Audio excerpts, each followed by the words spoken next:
Y para que nos exponga mejor todo este tema, tenemos a Guillermo Poch, que es tributarista y profesor en la Universidad de El Salvador. Así es.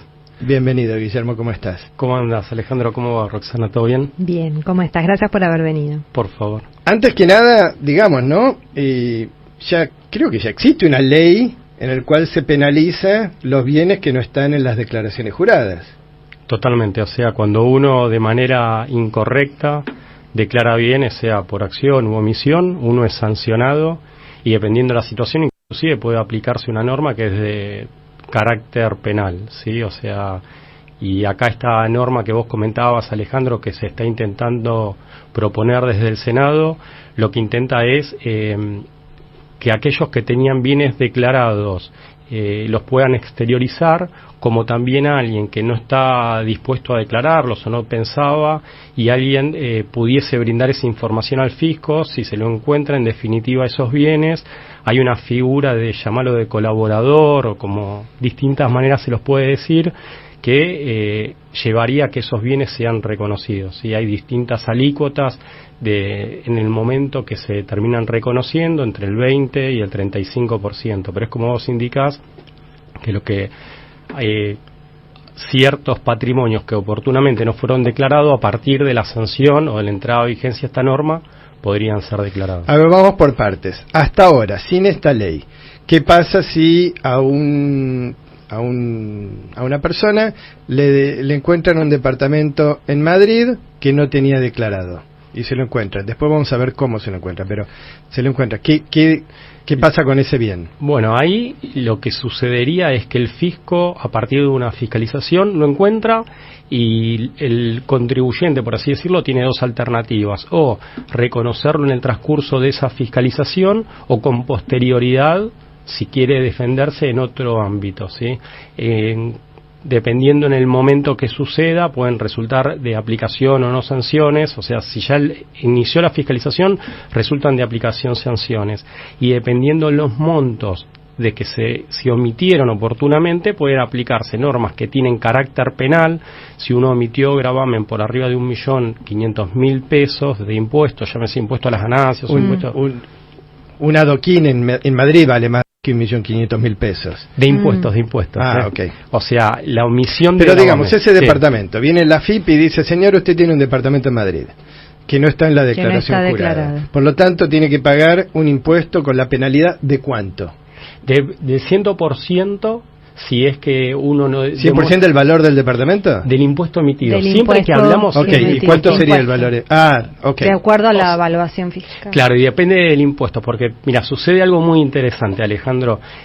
Si vos no podés demostrar que este bien se generó con anterioridad a 6 años, más o menos, por un periodo de prescripción, vos tendrías que tributar impuesto a las ganancias por el 35% más un incremento de un 10% más los impuestos sobre los bienes personales omitidos. O sea, dependiendo cómo es la situación, puede haber multas mayores o menores y de uno o de otro impuesto. O sea, tiene una cierta complejidad para el público en general, pero en general tenemos que pensar que vos vas a estar pagando al menos un impuesto sobre bienes personales, y si ese bien es nuevo, así que hace poco, vas a estar pagando un 38,5% de ese bien. O sea, es mejor la nueva ley.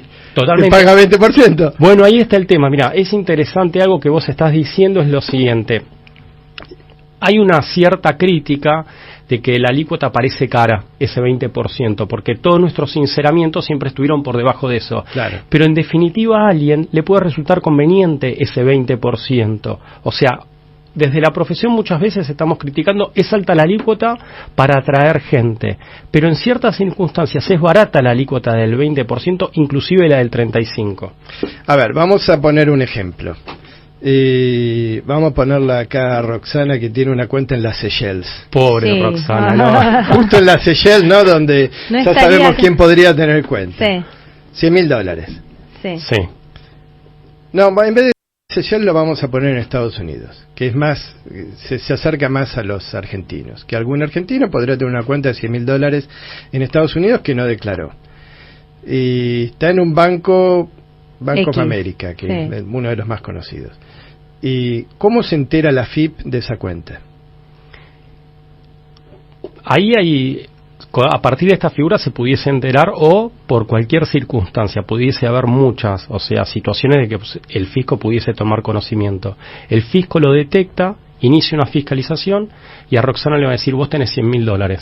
Lo que correcto, pasa pero no hay secreto, digamos, Estados Unidos no anda contando, no intercambia información con el gobierno argentino. Claro, no anda contando, digamos, no publica lo que uno tiene en las cuentas. Eso por un lado, a menos que yo haga alguna transacción en donde se crucen datos y bueno, pero si no es como más. Si no, o sea, el fisco tiene, o sea, algunas dificultades a veces para obtener la información, ¿sí? Tiene que ser por un juez para saber los datos de una cuenta. Pero, a ver, la principal pregunta es, ¿Estados Unidos con Argentina no intercambian información automática?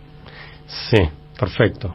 No intercambia. No intercambia. Hasta el día de hoy no hay intercambio de información. O sea que para que la FIP se entere tiene que ser o por un pedido de un juez o por, como dice Roxana, alguna transacción que te descubrieron la cuenta en alguna investigación. O alguien aportó cierta información que le permite al fisco hacerse. Ahí viene la segunda parte, que es típico a lo que hace el kirchnerismo, de querer dividir a la sociedad. No sé si sos kirchnerista, perdóname, pero nosotros creemos que el kirchnerismo, parte del daño que le hizo a Argentina es dividir a la sociedad.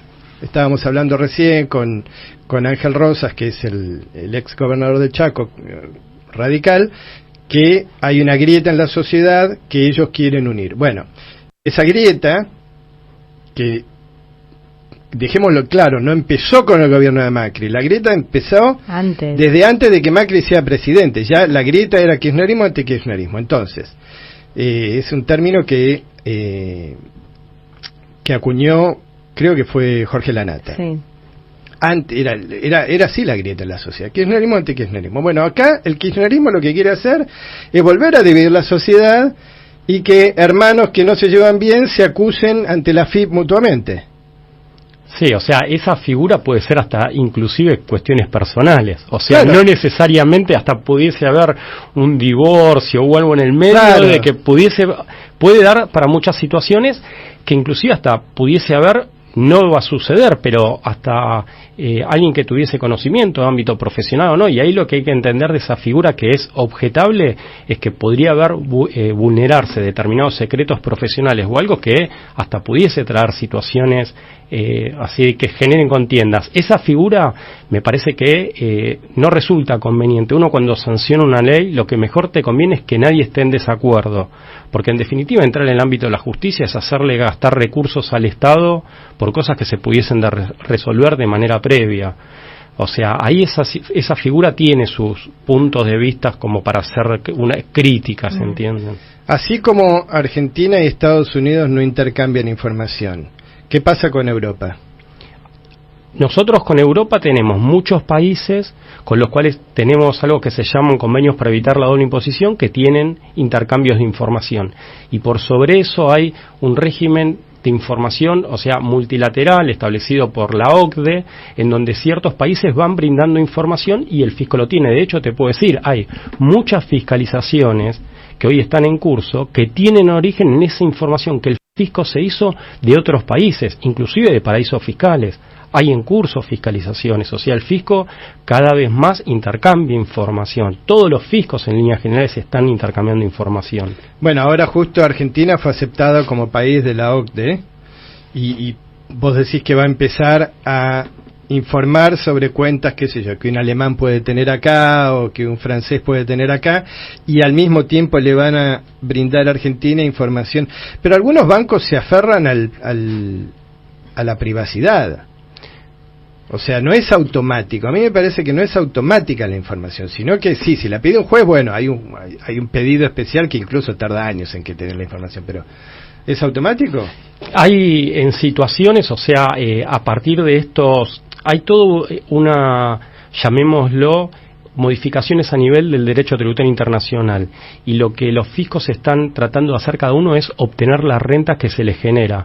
Entonces lo que están buscando es ese cambio fluido de información en pos de hacerse recaudación. Antes pasaba que tal vez los países centrales de Europa tenían el suficiente, o sea, los suficientes recursos. Hoy eso, como aparecieron estas figuras de paraísos fiscales que de alguna manera pueden estar obteniendo fondos que otros países consideran que son de ellos, empezaron a decir, bueno, hay que intercambiar información porque nos beneficia a todos, ¿sí? Eso está hoy en día, es algo desde la técnica impositiva. Sí, que Estados Unidos no firmó ese acuerdo.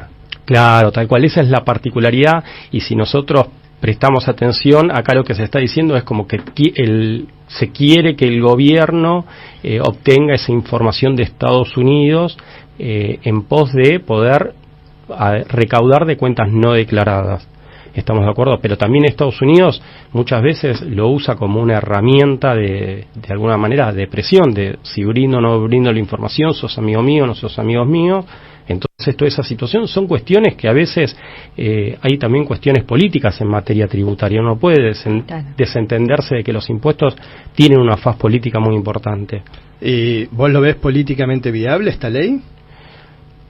La ley no es el momento adecuado, o sea, una ley de blanqueo, de sinceramiento fiscal, se tiene que establecer en el momento de que la economía, la gente siente o percibe que va a ir para mejor. Claro. Entonces se está pensando... Ganas de traer el dinero al país. Totalmente. Claro. No es el momento, si uno lo mira desde la situación económica, porque alguien va a decir, hay un contexto internacional muy raro. ¿Quién va a querer exteriorizar un bien cuando dicen... guerra en Ucrania, este problema acá, en Argentina está sucediendo esto? La gente... Pero la guerra en Ucrania no afecta, lo que afecta es quién quiere traer el dinero a Argentina. Bueno, igual nosotros sufrimos de inestabilidad política y de siempre están los vaivenes desde todo ámbito que se te puede ocurrir, no hay estabilidad en el largo plazo, lo hemos hablado muchas veces, entonces vos necesitas, que nosotros decimos que hay una falta de esto, de política a largo plazo, de que no te cambien las reglas del juego, de que el argentino pueda haber cierta estabilidad quizás económica, de ahorros o de lo que sea, en donde diga, bueno, ahora sí confío, que es lo que estaban empezando a hacer en el gobierno anterior, donde empezaban a hacerse voluntarios los blanqueos, sí, sí. Y del que tenías un beneficio, un hilo premio, de esperanza, una especie como de motivación para blanquear, porque se venían tiempos de estabilidad, podemos decir, y después eso se cortó en 4 años, menos de 4 años se cortó. Entonces yo creo que el argentino necesita ver esa estabilidad prolongada en el largo plazo para empezar a pensar en esto que decimos, ¿no? Muy buen comentario, Roxana. Vos fíjate algo, que la gente, en definitiva, y algo a tener en cuenta en materia tributaria es muy importante, es el principio de certeza, ¿sí? No hay cosa peor desde los impuestos cuando la gente no tiene certeza en materia tributaria. Claro. Y es lo que vos decías, en el blanqueo se estaban dando ciertas situaciones tributarias, condiciones, hasta se habían establecido determinadas tasas que después en un corto plazo de tiempo se modificaron.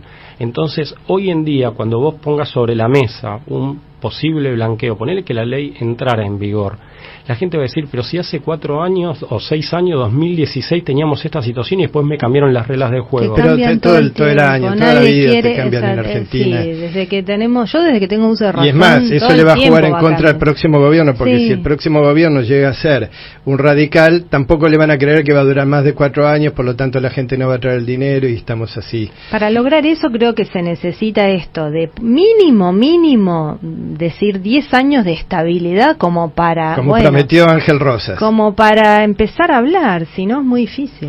Guillermo, te agradecemos muchísimo la presencia y bueno, veremos, esto hay que seguirlo de cerca, ¿no? Totalmente, hay que estar viendo a ver qué es lo que va a pasar y bueno, veremos qué pasa. Situación que lo veo, no creo que tenga éxito, o sea, desde el lado del momento económico.